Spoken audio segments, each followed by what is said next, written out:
Hey guys, तो आज से हम शुरू कर रहे हैं ई फाइलिंग ऑफ रिटर्न्स का यूनिट नंबर 1, जो कि है इनकम टैक्स एंड ओवरव्यू, जिसका सिलेबस ये रहा। एक बार आप लोग देख लेना। तो चलिए शुरू करते हैं।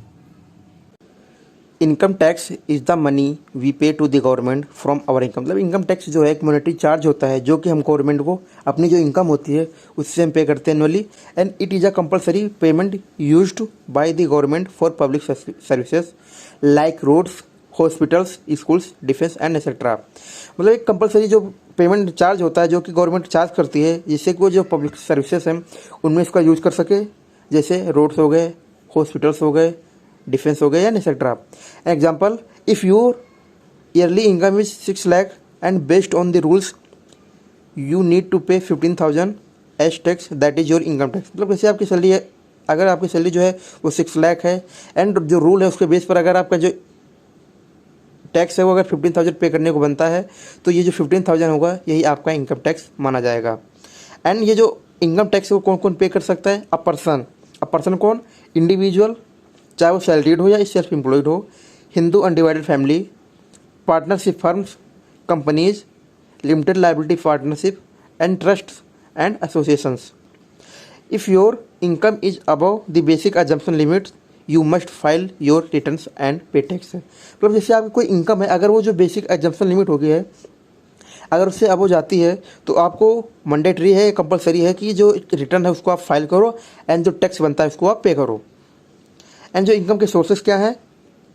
इनकम फ्रॉम सैलरी, जैसे बेसिक सैलरी इसमें इंक्लूड होती है, बेसिक सैलरी, अलावेंस हो गए जैसे एचआरए हो गया या home rent allowance, DA dearness allowance, या टीए जो ट्रैवल अलाउंस होता है, जो कि पेट्रोलियम्स हो गया, एंड बोनस एंड पेंशन अगर कोई रिटायर्ड पर्सन है उसके लिए।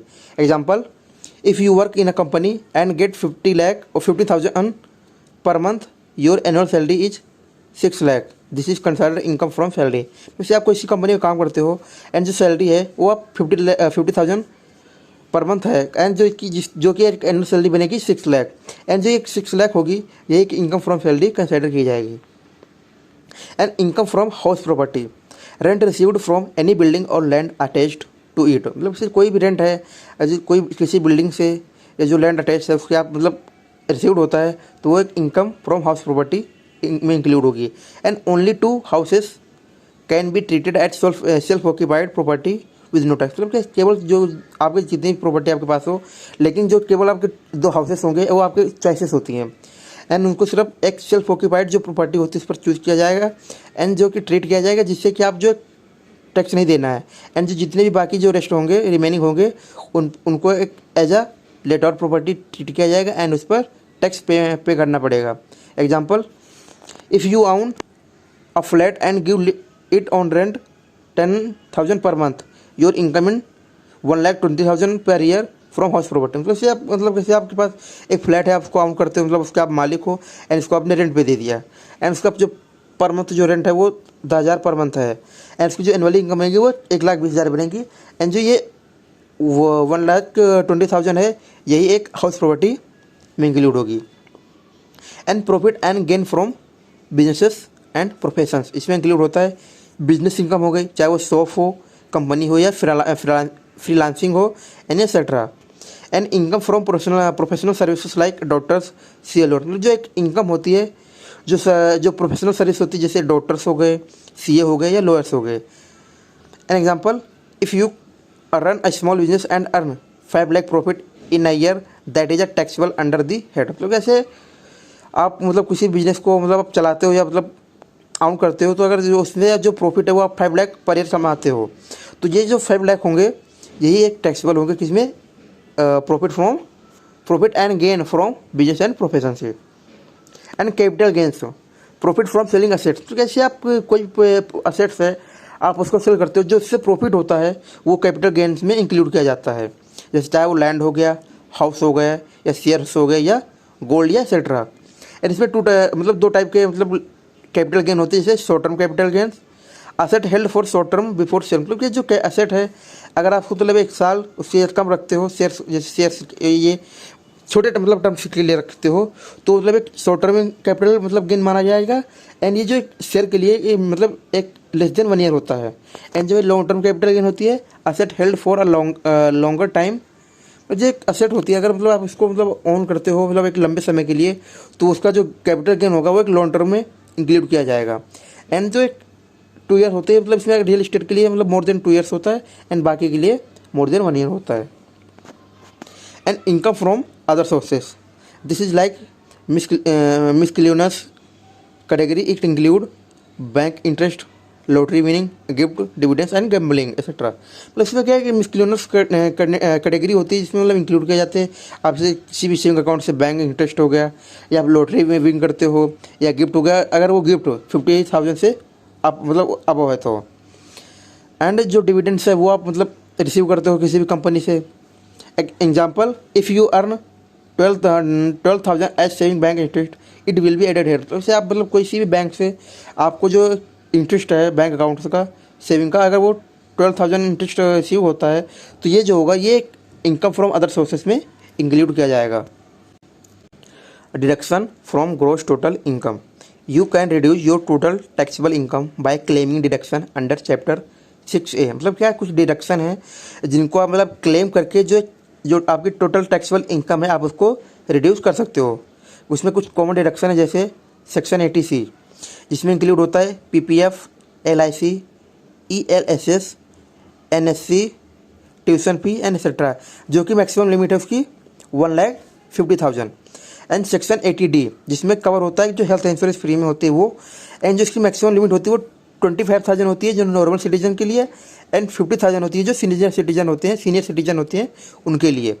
एंड सेक्शन 80 TTA जो कि इंटरेस्ट जो सेविंग बैंक पर जो इंटरेस्ट मिलता है उसको कवर करता है, एंड जो इसकी मैक्सिमम लिमिट होती है वो 10,000 होती है। एंड सेक्शन 80G जो कि जो आप मतलब किसी भी चैरिटी को आप डोनेशन करते हो उसको कवर करता है, एंड जिसका जो एक मैक्सिमम लिमिट होती है वो डोनेशन किस टाइप की है उस पर डिपेंड करती है। And section 80E interest on bank loan, जो जिसकी मतलब कोई अपर लिमिट नहीं होती है, जिस हिसाब से एजुकेशन लोन होगा इंटरेस्ट का उस हिसाब से उसके जो रिडक्शन है उस हिसाब से क्लेम की जा सकती है।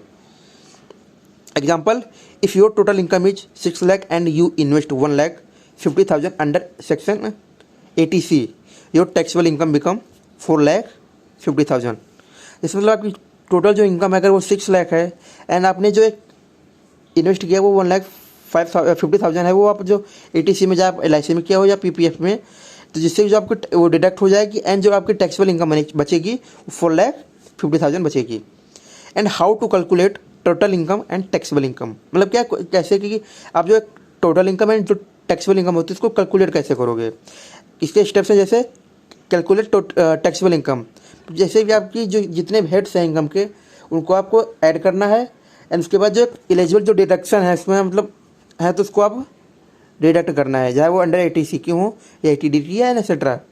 उसके बाद जो रिजल्ट होगा वो आपको जो टोटल जो टैक्सेबल इनकम होती है वो शो हो जाएगी।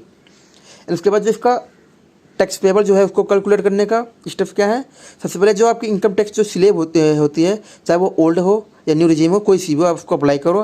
एंड उसके बाद जो 87A रिबेट होता है सेक्शन, उसको आप अगर एप्लीकेबल है तो उसको आप सब्ट्रैक्ट करो। एंड उसके बाद जो 4% जो हेल्थ एंड एजुकेशन सेस होता है टैक्स पर उसको आप ऐड करो।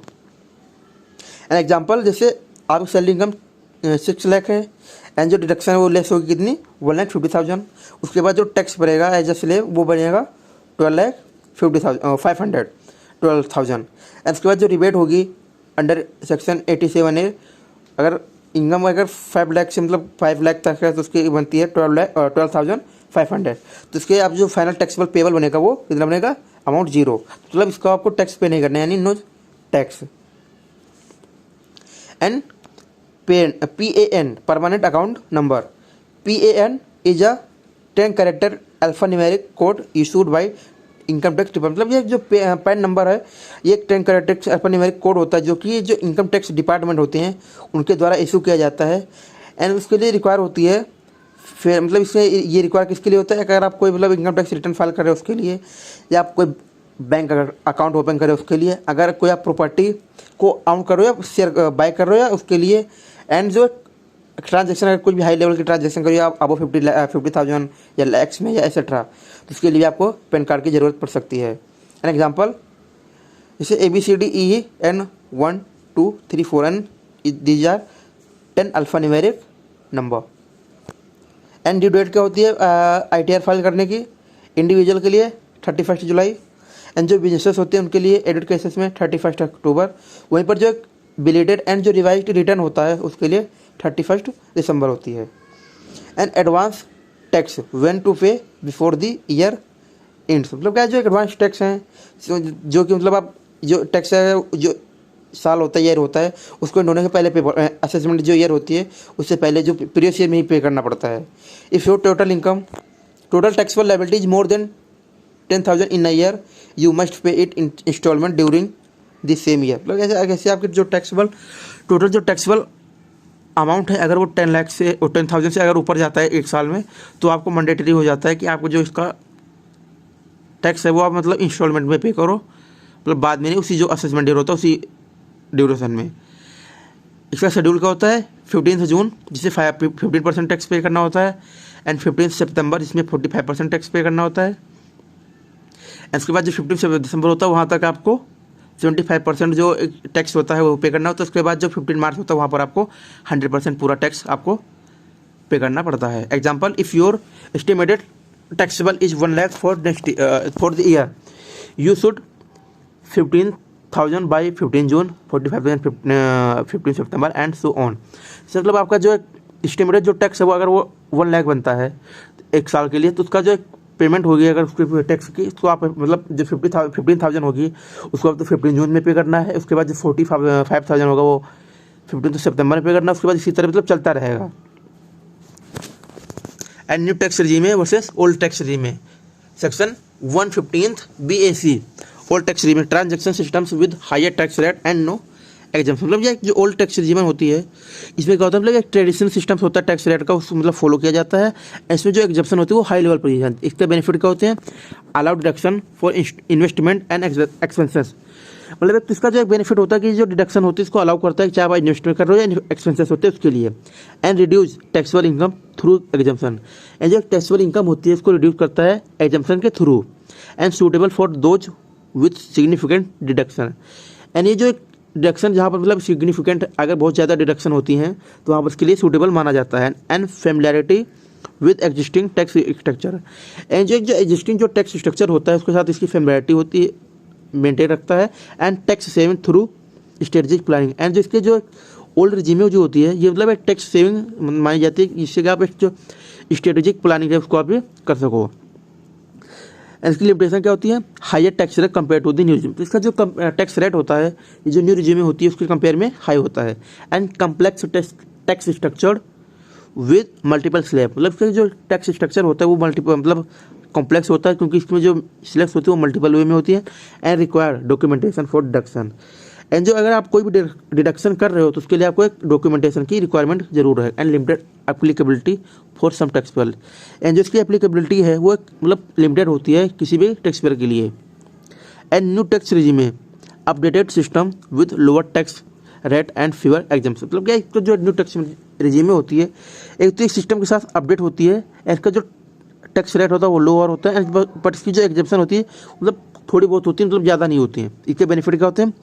Lower tax rate for most tax. मतलब इसके लिए जो बहुत ज़्यादा मतलब टैक्स पे करते हैं उनके लिए जिसका जो टैक्स रेट होता है वो लो रहता है। And simplified tax structure with fewer slab. And इसका जो टैक्स स्ट्रक्चर है उसको सिंप्लीफाई करता है मतलब स्लैब के तहत। And no need to claim deduction. And मतलब इसके अगर मतलब कंपलसरी नहीं किया मतलब डिडक्शन ही मतलब क्लेम करना है। And reduce complex with burden. And जो कॉम्प्लेक्स का जो बर्डन होता है उसको भी रिड्यूस करता है। And suitable for those with simple tax situation. मतलब जिनके पास एक जो टैक्स की सिचुएशन है वो अगर वो सिंपल है तो उनके लिए सूटेबल माना जाता है। एंड इसकी लिमिटेशन क्या है? Limited deduction available. मतलब जो डिडक्शन है अगर वो लिमिटेड ही अवेलेबल है। And loss of exemption and benefits. And क्या होता है इससे जो एक एग्जाम्पशन एंड जो बेनिफिट्स होते हैं उसको आप लॉस कर सकते हो। And may not suit those with high deduction. तो इसका जो अगर आपके पास हाई डिडक्शन लेवल है तो उसके लिए आपको सूट हो सकता है ये सूट ना कर सूटेबल ना रहे। And less flexibility in tax planning. And जो इसकी फ्लेक्सिबिलिटी होती है वो लेस होने के कारण भी प्रॉब्लम आ सकती है। एंड इसकी जैसे कुछ कंपेयर जैसे old tax regime versus new tax regime है फॉर फाइनेंशियल ईयर 2003 एंड 2000। जैसे ओल्ड regime में 0 से 2,000 5 लाख तक नील है, मतलब एग्जम्पशन है। एंड 2,50,000 1 से लेके 5% है। वहीं पर और 5 लाख से 10,000 तक उसमें 20% है। एंड अगर आपका अबाउट 10 लाख है उसके लिए आपको 30% पे करना है। वहीं न्यू रिज्यूमे में अगर 0 से 3 लाख है तो नील है। एंड 3,01,000 से वो 3 लाख रुपये 1 से 6 लाख तक 5% है। एंड वहीं पर 6 लाख 1 से 9 लाख तक 10% है टैक्स रेट। एंड वहीं पर 9 लाख 1 से 12 लाख तक 15% है। वहीं पर 12 लाख 1 से 15 लाख तक 20% है। एंड अब 15 लाख के लिए 30% है। Tax payer can compare both systems and choose the that save more tax payer. मतलब क्या है, मतलब आपको जो टैक्स पेयर है उनको दोनों सिस्टम से उसको कंपेयर कर सकता है। एंड जो उसको मतलब सेव कर रहा हो एंड उसके हिसाब से आपको टैक्स पे करना है कि जो मतलब जो टैक्स रिजीम में आपको सूट करे, चाहे वो ओल्ड टैक्स रिजीम में हो या ओल्ड टैक्स रिजीम में हो, उसके हिसाब से आपको पे करना है।